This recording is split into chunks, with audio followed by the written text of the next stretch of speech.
Let's fast forward just a couple of years to post-war America in 1948. In 1948, the United States was trying to return to normal after the end of the Second World War.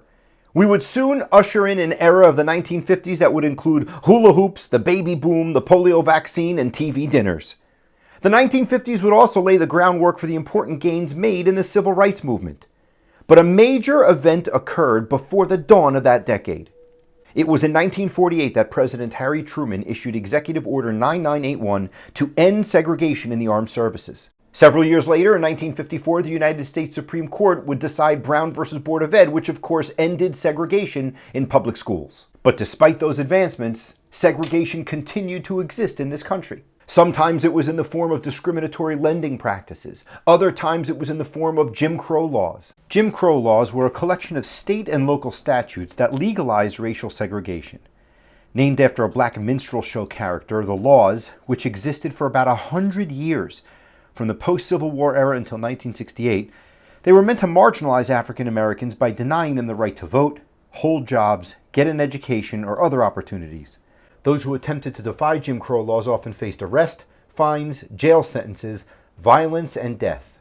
Many scholars believe that when Rosa Parks was arrested in 1955 after refusing to give up her bus seat to a white man in Montgomery, Alabama, the civil rights movement began in earnest. And it was around that time that Reverend Dr. Martin Luther King Jr. would begin to gain prominence as a national civil rights leader. Dr. King was born in Atlanta, Georgia, received his Bachelor of Arts degree in sociology from Morehouse College, a bachelor's in divinity from Crozer Theological Seminary in Chester, Pennsylvania, and his doctorate in systematic theology from Boston University. He began his days as a high-profile activist when he became president of the Montgomery Improvement Association shortly after Rosa Parks made her famous stand in that city. Throughout the rest of the 1950s and early 1960s, King would take a variety of public stands against discrimination and segregation. Often these stands would create great personal peril to him and his family, but he was undeterred in his determination to fight against injustice. The hallmark of his approach, as we all know today, was his reliance on nonviolence.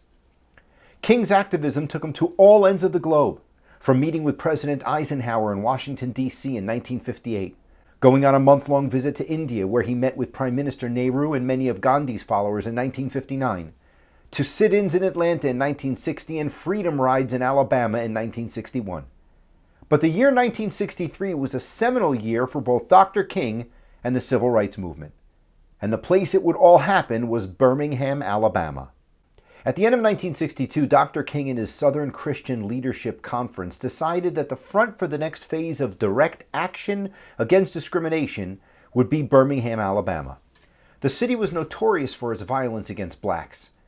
18 unsolved bombings had occurred over 6 years, and several freedom riders were hurt because of then Public Safety Commissioner Bull Connor's failure to station guards at the bus stations. Reverend King considered Birmingham to be the most segregated city in America. His feelings were certainly supported by the words of Alabama Governor George C. Wallace, who declared at his inauguration in January of 1963, "Segregation now, segregation tomorrow, segregation forever." King's plan was for the SCLS to join with Birmingham, Alabama's existing local movement, the Alabama Christian Movement for Human Rights, in a massive direct action campaign to attack the city's segregation system by putting pressure on Birmingham's merchants during the Easter season. That was the second biggest shopping season of the year. As ACMHR founder Fred Shuttlesworth stated in the group's Birmingham Manifesto, the campaign was a moral witness to give our community a chance to survive. The campaign was supposed to start in March of 1963, but the organizers thought it would be a good idea to wait a bit. There was a mayoral election in Birmingham at the time, and King believed it would be wise to wait until after the runoff for that election was complete. On April 2nd, the relatively moderate Albert Boutwell defeated Birmingham's Segregation Commissioner of Public Safety, Bull Connor, in a runoff mayoral election. The group's actions began the very next day. On April 3rd, King and his followers began a protracted demonstration with sit-ins at lunch counters in the city.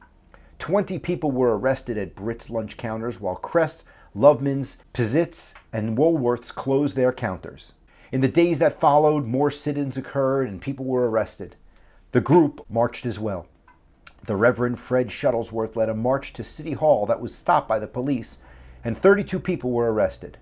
During marches the next day, police dogs were used to disperse black onlookers. On April 10th, the city went to court. They sought and received an injunction that banned all segregation protest activity in the city of Birmingham. But the protesters would not be deterred. King declared, "We cannot in all good conscience obey such an injunction, which is an unjust, undemocratic, and unconstitutional misuse of the legal process." 2 days later, on Good Friday, April 12, 1963, Dr. King and his colleagues marched in defiance of the order. The authorities responded with drastic measures, turning police dogs and fire hoses on the demonstrators. King was jailed along with large numbers of his supporters, including hundreds of school children.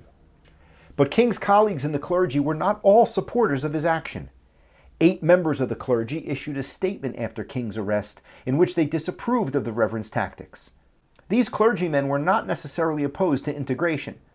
The child of one of them would later state in the magazine The Atlantic, quote, "Some of those clergymen took a public stand against segregation, but those men nonetheless took issues with Dr. King's actions." While the men were largely sympathetic to ending segregation, they wanted King and others to pursue it gradually through the courts, not public demonstrations. The crux of the clergymen's arguments is summed up in one part of their statement, which reads, "However, we are now confronted by a series of demonstrations by some of our Negro citizens, directed and led in part by outsiders. We recognize the natural impatience of people who feel that their hopes are slow in being realized, but we are convinced that these demonstrations are unwise and untimely." Rather than engage in civic protest, the clergymen called for an honest and open negotiation and stressed the need to have that conversation with citizens of their own metropolitan area. Dr. King drafted a response from his jail cell.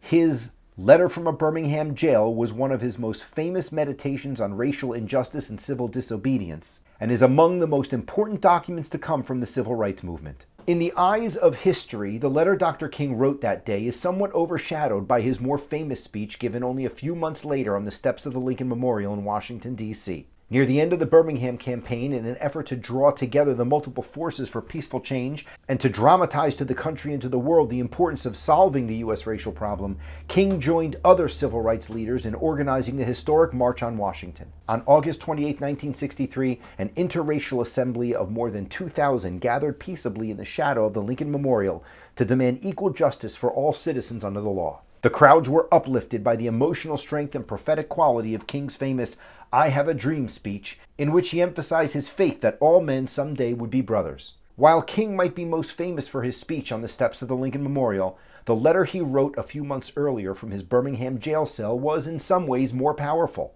It was a lengthy diatribe where King methodically disputed the opposition that was given to his choice of nonviolent but direct action.